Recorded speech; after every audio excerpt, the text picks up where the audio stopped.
É o Além da Notícia aqui pela TV Canção Nova, com você ao vivo. E atenção, mais um alerta importante. Estamos agora em novo dia, novo horário. Você está constatando também aí diariamente que os programas eles deram uma modificadazinha de dia, de horário. Você vai continuar percebendo isso ao longo das próximas semanas também com novas estreias. Inclusive, é a nossa TV Canção Nova cada vez mais pensando no melhor para você. E vamos lá, seguindo aqui. Hoje, o nosso Além da Notícia está abordando o tema da campanha da Fraternidade 2017, biomas. E estamos com o nosso cardeal arcebispo de Brasília, presidente da CNBB, Dom Sérgio da Rocha. Dom Sérgio, é um tema que muita gente se assustou quando ouviu falar biomas, e até confundiu com uma doença, ou com doenças. Mas vamos lá, gente, biomas, eles são...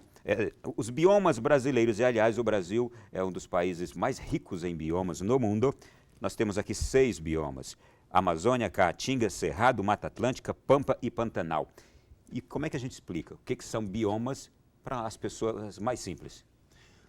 Olha, eu acho que é uma maneira mais simples de explicar como um conjunto ou uma região. A palavra região não é muito adequada, mas assim, um conjunto. Se fala de seres vivos, porque vai muito além do que eu possa dizer agora, mas eu diria assim, um conjunto, uma região onde as plantas, a vegetação, é mais ou menos a mesma. E o clima é mais ou menos o mesmo. É reduzir muito o que eu estou dizendo aqui. É muito mais do que isso. Mas assim, para simplificar, um jeito fácil de você identificar se você está num bioma no outro a vegetação é mais ou menos comum naquela área. E o tipo de animais? Típica daquela área. O clima é predominantemente também aquele. Agora, animais e aves, há também parte que se pode dizer que é típico daquele bioma, mas há outros que estão nos vários biomas. Por isso que eu digo que o jeito mais fácil é você, por exemplo, quem conhece o Cerrado, conhece pela vegetação, bate o olho, sabe que é Cerrado, pela maneira. Quem conhece o semiárido, a Caatinga, que tem aí como clima o semiárido, ela tem uma vegetação também típica. Quem vai ao Nordeste sabe disso, né? Ali você vai encontrar árvores que são típicas daquela região, como, por exemplo, o juazeiro, ou então o mandacaru, ou xique-xique, isso é. Você vai tendo também uma série de... Depois você vai à Amazônia. A Amazônia, a floresta amazônica, sobretudo, ela já... Logo você olha, é muito diferente a floresta amazônica do Cerrado. E assim vai, quer dizer, a vegetação é uma maneira mais fácil de reconhecer. Agora, não é só isso. E depois, o clima. Observe que o clima amazônico, o clima do bioma Amazônia, ele é específico, ele é típico. O clima do semiárido, o clima da Caatinga é o semiárido. O clima aqui do Cerrado, com a sua época de chuva, etc. Então, é muito pouco isto, mas é um jeito um pouquinho mais fácil. Eu diria um conjunto formado por, vamos dizer, plantas mais ou menos comuns, clima mais ou menos comum, também entra aí animais, mas não esqueça que entra a pessoa humana também. Por isso que esse tema, ele tem a ver com quem habita, é a relação da pessoa humana, isto é, nossa, né, com estes diversos ambientes, com as características desses diversos ambientes. Mas aí se ressalta o que se chama de povos originários.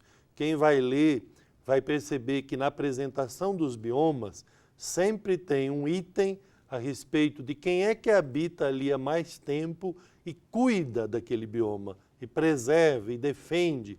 Então, é claro, eu vou dizer aqui como povos originários, algo que pode parecer óbvio, mas que às vezes é esquecido, os indígenas. Nos vários biomas com a presença, por exemplo, indígena, você tem os indígenas como povos originários para valer, porque estão desde as origens, com esse seu modo de se relacionar com a natureza, que nos ensina muito, nós temos muito a aprender com os povos originários. Quilombolas também são considerados povos originários, ribeirinhos, camponeses que estão ali há mais tempo e têm essa atitude respeitosa com a natureza. Isso é muito importante, quer dizer, valorizar também o que há de bom de presença humana. Por quê? Nós estamos dentro de um bioma. Não quer dizer que é onde nós vivemos, isso está fora. Não, o Brasil, nós temos no cartaz da campanha da Fraternidade Esse cartaz ficou muito bonito, foi muito elogiado, é muito didático, certamente vai servir aí também nas escolas, né? E em outros ambientes formativos, educativos, mas o cartaz já mostra, não tem nenhum pedaço do Brasil onde não tem um bioma. Ou é Pampa lá no sul, é o Pantanal, ou é então a Caatinga, ou então é o Cerrado, isto é, nós temos os vários biomas espalhados pelo Brasil. E onde nós vivemos? Dentro desses biomas.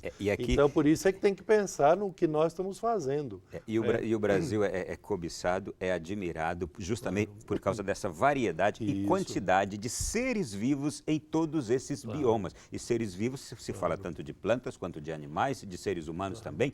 Agora, Dom Sérgio, o que a igreja e provavelmente os técnicos também que auxiliaram a igreja e também as próprias autoridades detectam como hoje problemas nos nossos biomas? Olha, é interessante que o texto base, isto é, a proposta da campanha da fraternidade deste ano, ela é mais diversificada que as outras. Em que sentido? Ela tem a consideração específica de cada bioma. Então, os 6, alguns falam de outros, mas nós assumimos como Igreja no Brasil, como CNBB, os 6 biomas que já foram lembrados agora há pouco.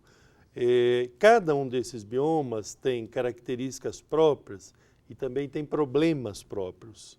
Que estão sendo agravados drasticamente, né? Sim, e é muito interessante que para cada um desses biomas vai ter também uma porção de indicação pastoral, aliás, de ordem prática, não é só pastoral não, são indicações de ordem prática, isso é o que se pode fazer, seja aí aqueles níveis que a gente falava. Então, é muito importante considerar que cada bioma tem os seus valores, mas também os seus problemas. Agora, antes de falar dos problemas, aqui brevissimamente, um aspecto que não pode faltar na vivência dessa campanha da fraternidade. Nós nos referimos agora há pouco à diversidade que está presente nesses biomas, de vida, de manifestação. Você tem aqui uma riqueza enorme, uma variedade enorme, seja de plantas, seja de animais, seja de aves, e a cultura também que ali está.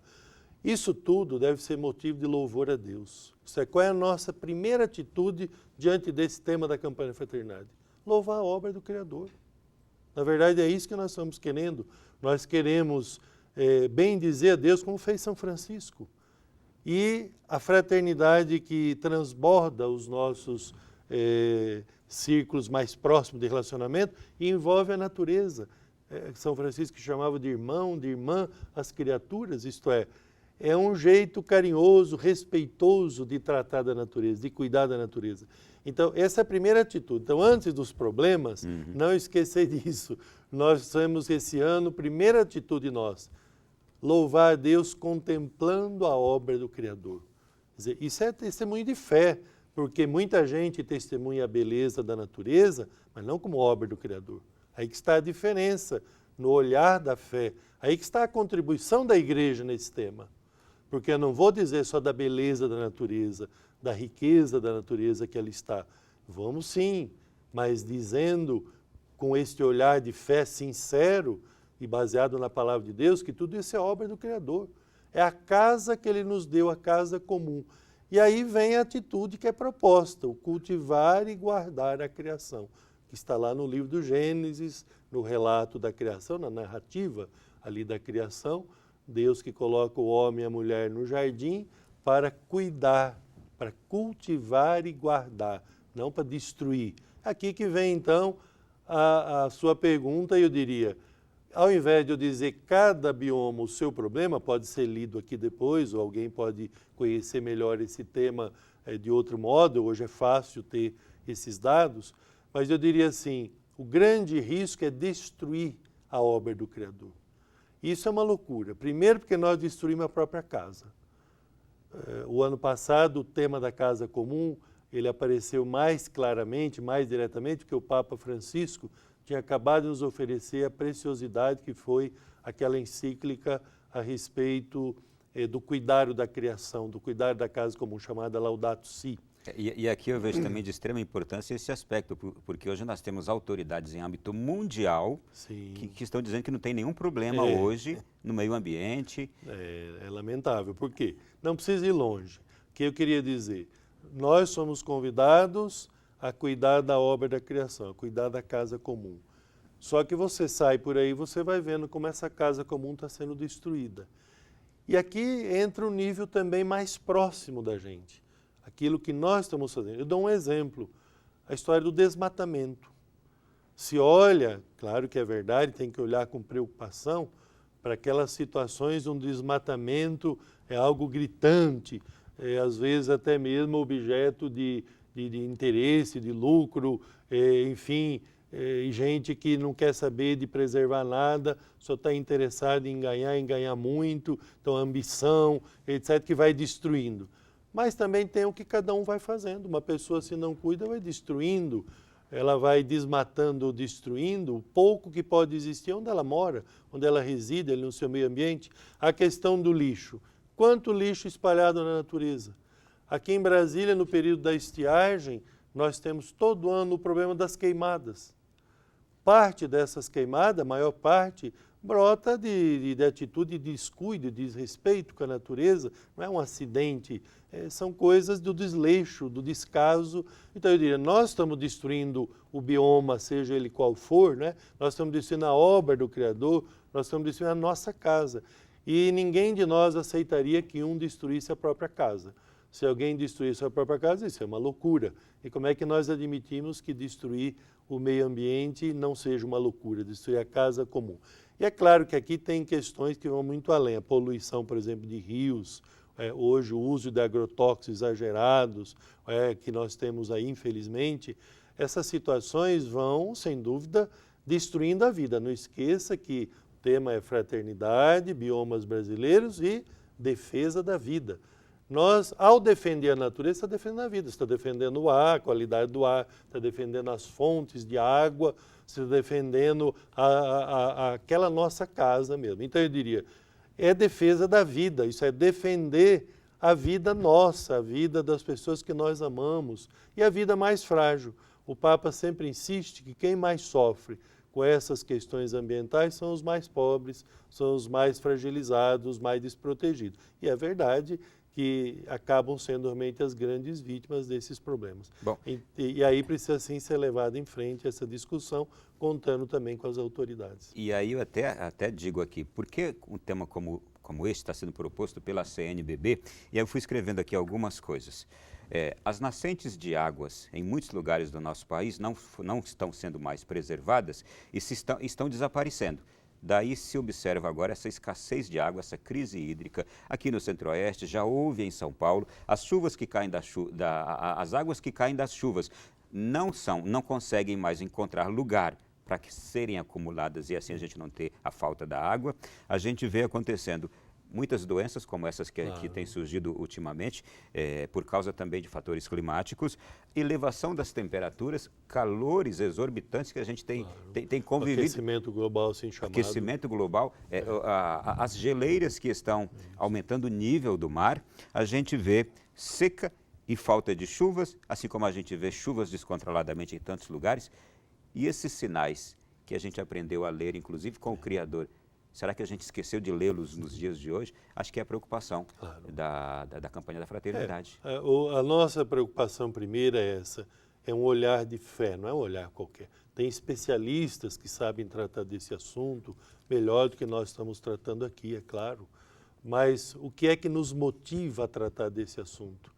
É justamente você olhar com responsabilidade para vamos dizer, essa maravilha do Criador, da obra do Criador, que Ele confiou a gente para administrar. Cuidado, nós não somos senhores, mas somos administradores de bens, de dons que não são nossos, mas que recebemos de Deus. Então é preciso sim levar a sério. Uma das coisas que tem sido muito descuidadas tem a ver sim com a água. Por quê? Há muito desperdício de água, não é só questão de destruir nascentes, que isso é grave, ou então de poluição das próprias nascentes ou dos rios. A poluição dos rios nas grandes cidades é um caso sério, nós acabamos matando, destruindo. Então, defender a vida é você defender ele. Mas em casa, as pessoas acabam muitas vezes desperdiçando muito um recurso que é um bem que a natureza nos dá, mas que é dom do Criador. Não, eu vou dizer uma coisa para o senhor. Eu nunca economizei tanta água quanto agora nesses tempos. Nós aprendendo. Meu banho diminuiu. Quando eu abro a torneira, já abro com mais cuidado. Isso. Então, muitas coisas já mudaram na vida São da gente. gestos aparentemente pequenos, mas têm um valor muito grande. Bom, o nosso próximo bloco a gente vai continuar falando disso. Você que está mandando perguntas aqui para o nosso programa, a gente vai fazê-las agora também no bloco seguinte e vamos continuar abordando esse tema aqui com o nosso cardeal arcebispo de Brasília, presidente da CNBB, Dom Sérgio da Rocha. Intervalo, voltamos já já.